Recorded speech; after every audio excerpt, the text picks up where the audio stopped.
Assalamualaikum warahmatullahi wabarakatuh. Perkenalkan, nama saya Nisyura. Saya dari kelas 2B, jurusan D3 Teknologi Laboratorium Medik, Politeknik Kesehatan Kendari.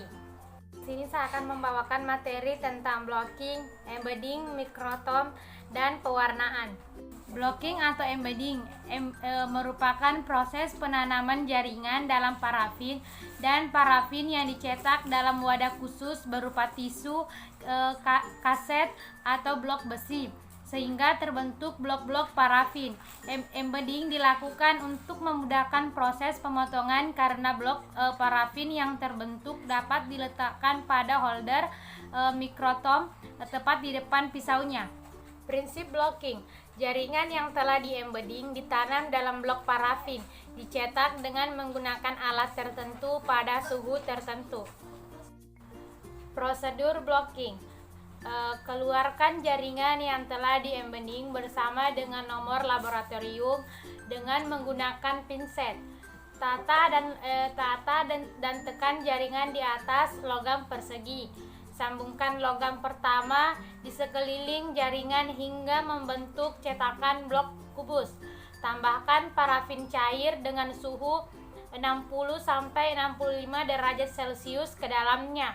Setelah agak dingin, tempelkan nomor laboratorium pada permukaan atas blok. Lepaskan cetakan logam saat L jika blok telah dingin dan mengeras. Masukkan blok ke dalam air es.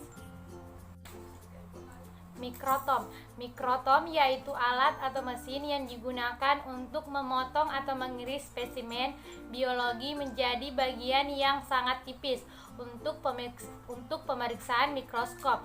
Beberapa mikrotom menggunakan pisau baja, kaca, atau berlian, tergantung pada spesimen yang sedang diiris dan ketebalan yang diinginkan. Adapun prinsip dari mikrotom yaitu untuk memotong penampang atau bagian jaringan yang sangat tipis untuk diamati di bawah mikroskop. Prosedur alat mikrotom: pemotongan atau mounting yaitu babak pemotongan blok parafin preparat dengan menggunakan mikrotom. Sebelum memperagakan pemotongan, serangkaian persiapan yang harus dilakukan adalah: 1. Persiapan pisau mikrotom. Pisau mikrotom harus diasah sebelum dipakai agar jaringan dapat dipotong dengan patut dan tidak koyak, sehingga didapatkan jaringan yang patut. Pisau mikrotom kemudian diletakkan pada tempatnya di mikrotom dengan sudut tertentu. Rekatkan blok parafin pada holder dengan menggunakan spatula atau skalpel. Letakkan tempat duduk blok parafin beserta dengan preparat pada tempatnya pada mikrotom. 2. Persiapan kaca objek. Kaca objek yang akan direkatkan preparat harus telah dikatet atau disalut dengan zat perekat seperti albumin yaitu putih telur, gelatin, atau tespa. 3. Persiapan water bath atau wadah air yang berisi air hangat dengan temperatur 37 sampai 40 derajat Celcius. Persiapan sangkelit atau kuas. Pewarnaan atau staining. Staining adalah proses pewarnaan di mana sampel diwarnai menggunakan satu warna. Tujuannya yaitu untuk mewarnai jaringan sehingga mudah diamati di bawah mikroskop. Teknik pewarnaan ini membantu dalam menghasilkan kontraks di mana setiap warna memiliki afinitasnya masing-masing. Jenis-jenis zat pewarna yang dapat digunakan dalam pewarnaan antara lain pewarnaan alkalin, blue atau AB, Van Gieson, dan hematoxylin eosin. Adapun prinsip pewarnaan atau staining yaitu prinsip kerja dari fiksasi adalah mengawetkan bentuk sel dan organel sehingga mendekati bentuk fisiologinya. Cairan fiksasi menggunakan komposisi jaringan secara kimia dan fisika.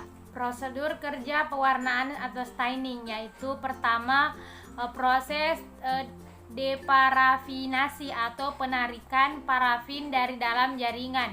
2. Proses rehidrasi atau pemasukan molekul air ke dalam jaringan yang dilakukan secara bertahap dengan menggunakan alkohol bertingkat dari konsentrasi tinggi ke konsentrasi yang rendah. Proses ini sebagai media pengantar cat warna ke jaringan. 3. Selanjutnya proses diinfiltrasi cat warna menggunakan hematoksilin untuk mewarnai sitoplasma dan eosin untuk mewarnai inti sel. 4. Lalu dehidrasi kembali yang bertujuan untuk mencegah kerusakan pada jaringan karena mengakibatkan terjadinya pembusukan. 5. Setelah parafin dikeluarkan dengan menggunakan silen selama. Baiklah, itulah tadi penjelasan dari saya. Kurang dan lebihnya mohon dimaafkan. Wabillahi taufiq wal hidayah. Wassalamualaikum warahmatullahi wabarakatuh.